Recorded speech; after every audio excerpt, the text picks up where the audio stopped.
Many thanks for staying with us and welcome back to Business Week here on Rise News. To get into some of the week's top business headlines with me today is Kelvin Emmanuel, who is CEO at Derry Hills. Many thanks for joining us this morning, Kelvin.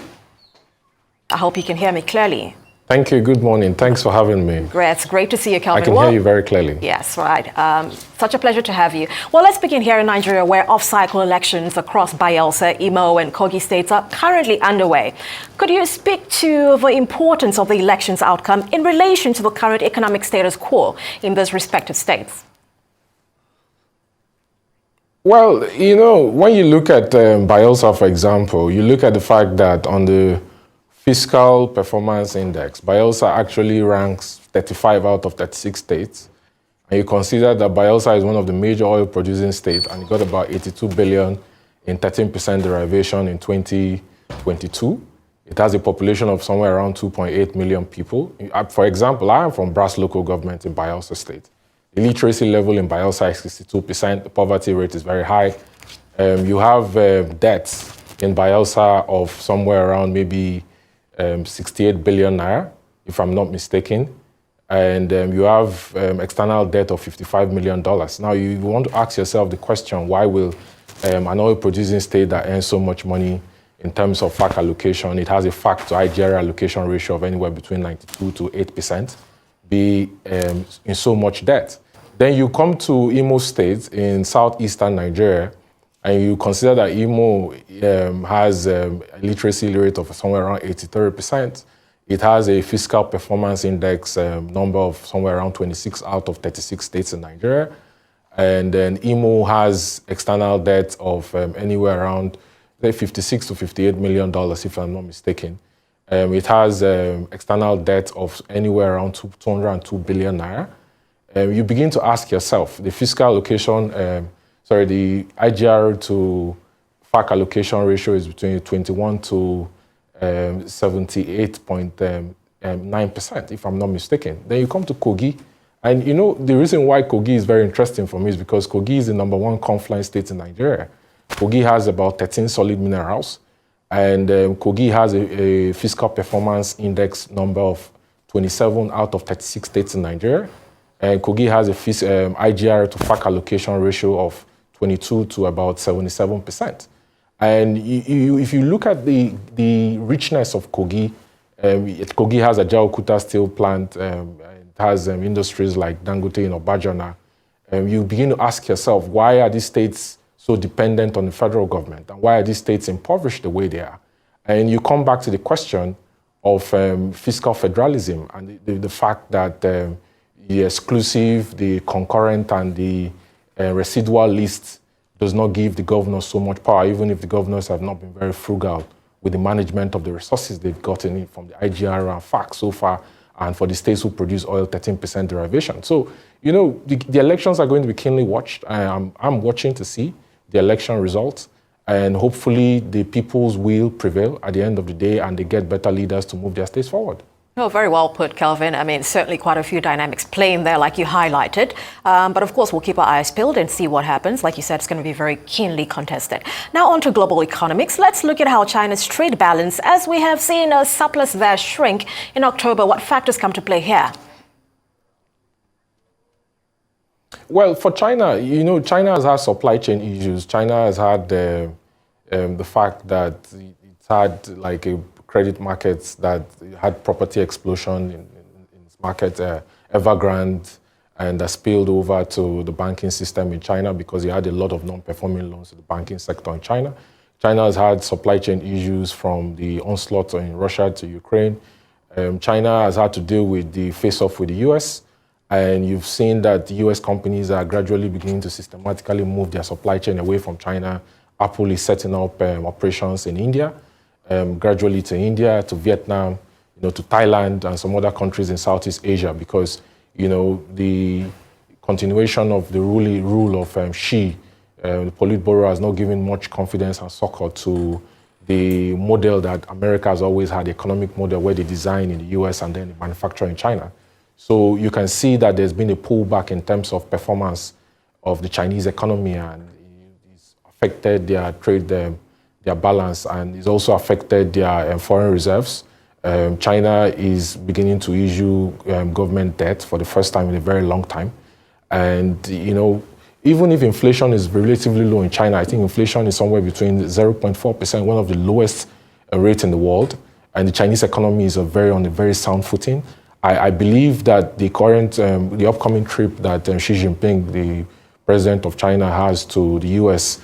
will hopefully smoothen ties with the U.S. government, especially when it comes to issues around the South China Sea and the issues around Taiwan, if China is going to invade Taiwan like it did for Hong Kong or not, and what the future of China semiconductors, which are the chips used in manufacturing a lot of the electronics that we use around the world, will be, considering that Taiwan's semiconductor company is one of the largest manufacturers of chips in the world.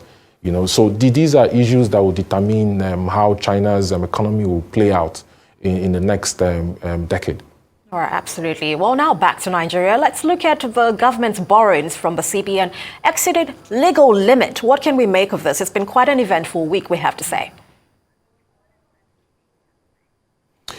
So this is one very interesting topic, and the reason it's interesting is because, in fact, the chairman and Senate Committee on Banking, Insurance and Financial Services used to be the MD of a bank.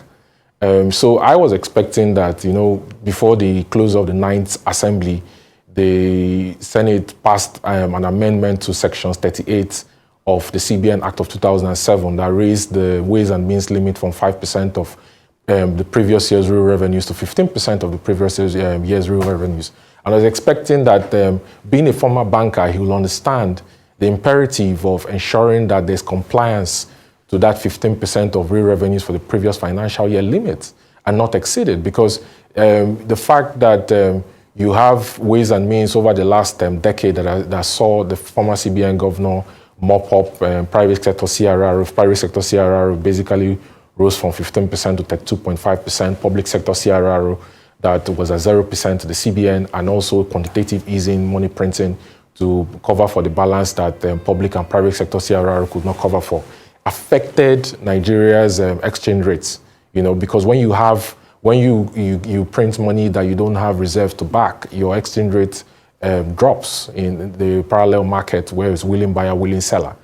So I expect that considering the issues we have and the fact that the rate is trying to find its forward curve, and it's not stable right now. The private sector does not have forward guidance on how to play, especially for companies that want to do business in ports. They don't know where to go, where to put their head. They don't know where the rate is going to be when they wake up tomorrow morning.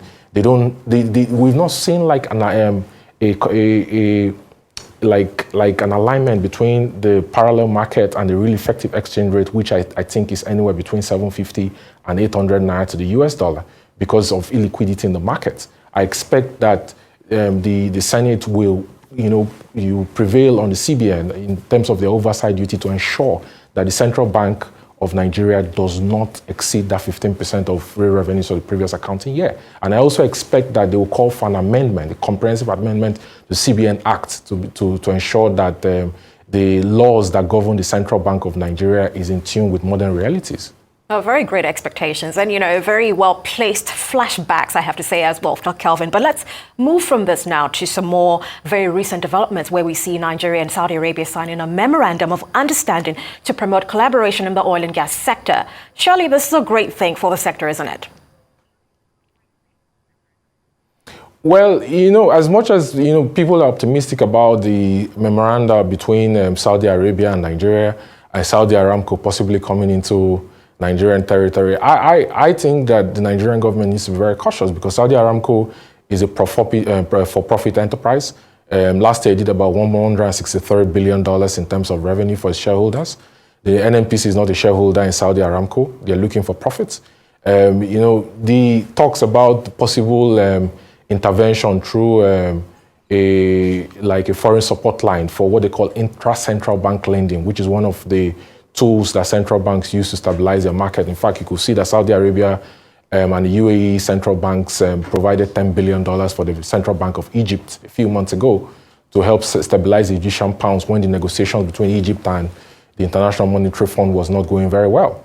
So a possible intra-central bank loan between the Central Bank of Saudi Arabia and the CBN is welcome. It's going to help stabilize the FX markets in Nigeria, But in terms of the oil market, I'll tell you the truth. Abisola, listen, the 4 refineries in Nigeria that are owned by the government is dead.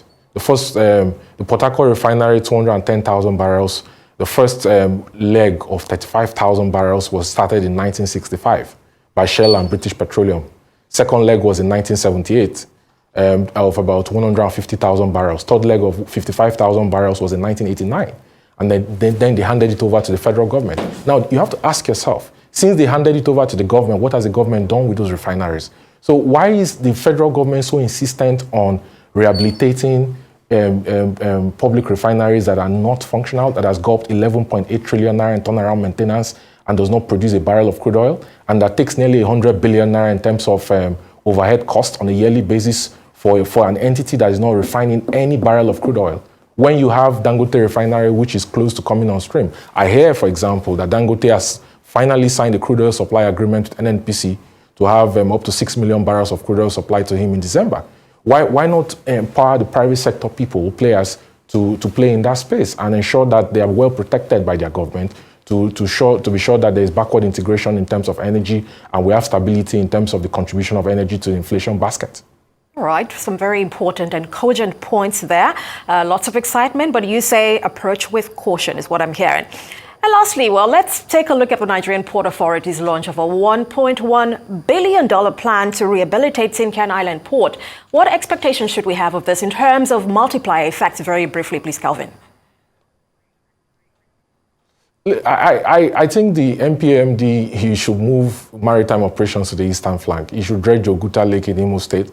He should raise the channel draft in Calabar Deep Sea Port from 6 meters to 12 meters so that Panamax vessels can come into dock and not dock at the jetty and then have it towed into the dock. I think he also needs to work with the governor of Akwa Ibom State to get the Ibaka Deep Sea Port project back and up and running. That Ibaka Deep Sea Port project, if you check the engineering design, you'll see that it actually has like a design for LNG terminal that can get feedstock from ExxonMobil fields in Eket. So these are projects he needs to work on. I think Lagos has done very well with maritime operations. Now the focus needs to move from Lagos. It needs to move to the eastern maritime flank. All right, Kelvin, Emmanuel, many thanks for joining us. As always, great analysis, and we'll see you again shortly. Many thanks.